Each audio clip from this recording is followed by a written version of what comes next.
Hi, Cancer. Welcome to your quantum reading. This is for Cancer, Sun, Moon, or Rising. And as always, welcome to my cross watchers. Cross watcher, you could be dealing with a Cancer, and the message could be for you. Holy crap, you would not believe what drops on the ground. And keep in mind that these are general and timeless readings, and if you guys are wanting to book a one-on-one, my website information is down below in the description box. Oh, just go ahead and subscribe your email to my website, and that way you'll always get an email notification every time my availability opens up. And as always, thank you guys so much for liking, subscribing. Thank you for all the ways that you have supported the channel. And let's dive in. Okay, so Cancer, solar eclipse. We obviously have the new moon in Gemini, and your solar eclipse, it is yours. No, it's going to be influencing and affecting the 12th house for you, your 12th house, which is Piscean, subconscious, intuitive. It's subconscious patterns. All right, it's the house of self-undoing, because what does Pisces do? Pisces is kind of sometimes connected to me, it's self-sabotage, because it's the fish swimming in two different directions. So it's like one part of you goes one way, but another part of you goes another way. It's like the conflicting parts of you. Okay, so with the solar eclipse influencing you there, oh dude, what do I want to say about that? For you, oh my god, it could be a wide range of things, Cancer, because when it's affecting the 12th house, it's pretty much just going to be influencing and kind of blasting through any blockages to get you to where you need to be, and maybe even to get you deeper into a deeper connection with yourself and your intuition. Okay, let's see if these cards ever want to pull out. Okay. Oh, I love that card. I love it. Okay. You have humor. I choose to focus on the lighter side of life. That's good. I would definitely utilize that as much as possible during these energies. Just laugh things off as much as possible. You've got a new start that's coming. That's what popped out on the ground. And then you also have lots of new moon energies. So the new moon in Gemini is coming in here, and we have be bold, make the first move. Leo just had that card, by the way. So yeah, bring love into the situation. New moon in Aquarius. Bring love and humor into the situation, because you've definitely got a new start. That's going to be the solar eclipse energy. Let's dive in here.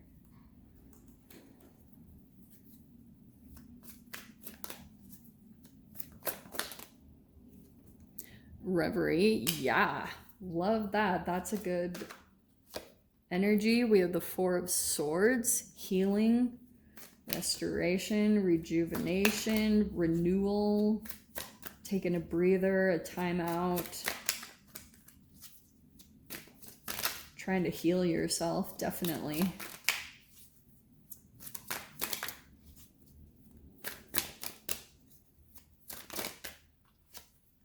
Temperance. Yeah, both healing, patience, cards, Two of Pentacles. I'm going to pull them all out. Just wait. I need to put them all together before because the 12th house is such a tricky energy. Okay. Oh, there's the Pisces. There it is. What did I say? Oh, that's Pisces and Cancer. Fascinating. Okay, let me see. 1, 2, 3, 4, 5. Let me grab one more.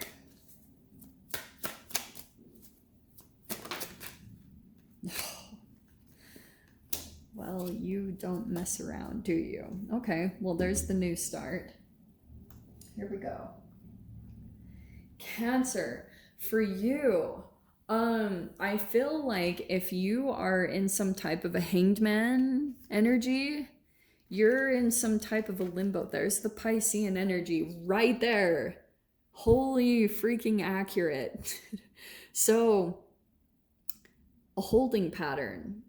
I feel like you're coming out of it. Okay, the moon card is like, whatever situation that's been happening for you, It could be a Tower moment. I mean, you do have the Tower card.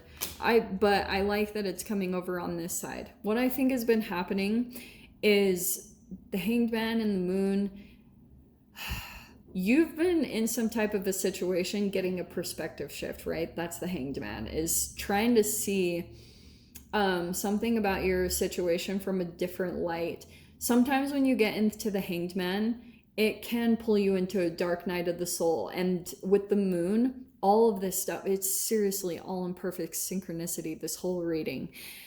There could be some new communication that's happening. It could be with someone, especially being in Gemini and Mercury in Gemini. Yeah, communications can be a little bit wonky. Just keep that in mind. But also, there could be some new communication coming in through the new moon, and that's why I'm saying that, because you have the Ace of Swords, which is truth, new information. Whatever happens, the reason why you sometimes go through Hanged Man, the Dark Knight, to me, I see it as like it's something going on within you chemically. I mean, there's still connection to the universe and things divinely lining up. And that's also what I think is happening.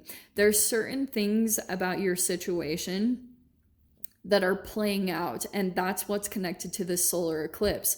So you've maybe been on a particular path, but you haven't quite got the information. And with it being tied to the moon, with it being your subconscious, it could be something about a habit that you have that's like kind of, okay, let me say it in this way.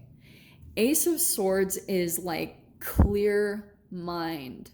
And the way I'm saying it in this way is usually when you go, son of a freaking, when you go through a Hanged Man period, the way I see it, and with the moon, is it can be like lethargy or mucus or acid that takes over internally inside of your body. And then you start navigating through intuition. Like you have to kind of switch gears.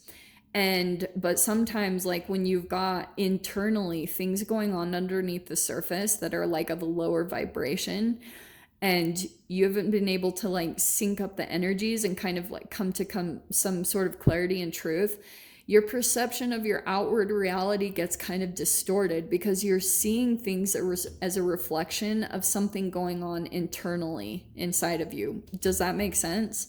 So that's why I'm saying it specifically in that way. And here's the thing, okay?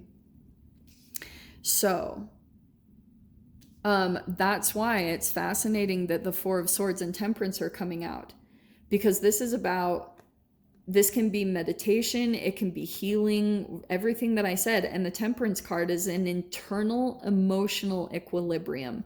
What do I mean by that? It's bringing the vibration up in the cells in your body.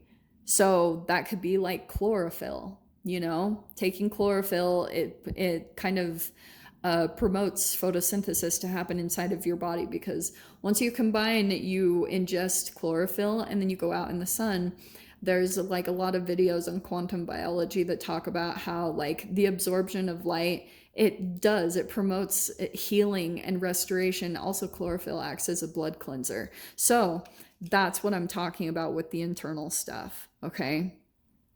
I would just say find the humor in the situation as much as possible, because that is going to help you. You've got your new start that's coming in. That's why I was saying, like, there might be something that comes in kind of shocking. That's what the solar eclipse does. Solar eclipses are like kind of dramatic shifts. I don't mean to freak you guys out, but that's what I've always seen with them, is like all of a sudden you'll be doing something or planning something and you're like, okay, this is what I'm gonna do. And then all of a sudden like a human will drop in or something will come in and just shake things up and you're like, okay. And that's where I can see Two of Pentacles, where you're like, there's gonna be this moment where you will possibly go into a situation, maybe even a relationship.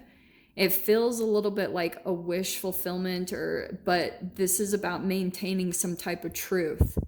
And that's why I'm telling you that every time I've seen a solar eclipse, like it's kind of taken me in a different direction.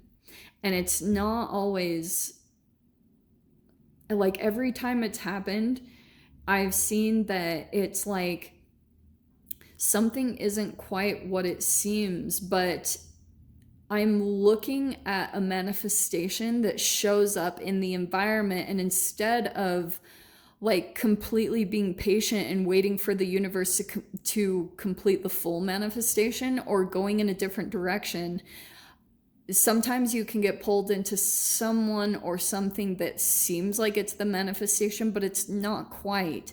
That's why this truth, like seeing things for what it is so important, because this reverie in the tower at the end are what are really sticking out to me, as far as like this, the reverie is like a wish fulfillment. That's your dream. That's like this magical reality. But there's a tower moment that's associated with it because it doesn't seem completely stable. And that's why something that I've been seeing is like, for example, when people talk about, you know, narcissism or grandiose images, the way I've been seeing it is that internally it's something that's been cross-wired, or maybe it's a person that's full of parasites or free radicals, which all of us, I think, are to an extent. There's so many toxins in food and in our environment. But then the outward environment looks like really appealing, magical, grandiose, like incredible. But underneath the surface, there's no stability to it. It will collapse. That's why that tower moment, it's not like a firm thing that you can go off of. And that's why you, like, I've seen that every time. Like, I'm watching so many people on social media play this out too. It's really fascinating. But that's kind of what I see accompanied with the solar eclipse. I hope that all made sense. We'll dive into the extended. We'll definitely see whatever else is going to come out about this. So Cancer, if you want to join me over there, feel free. Go down below, click on the Vimeo link, and I'll see you over there. But Cancer, if this is where we leave things, I'm sending you guys so much love, wishing you all the very best, and I'll see you in your next reading. Take care.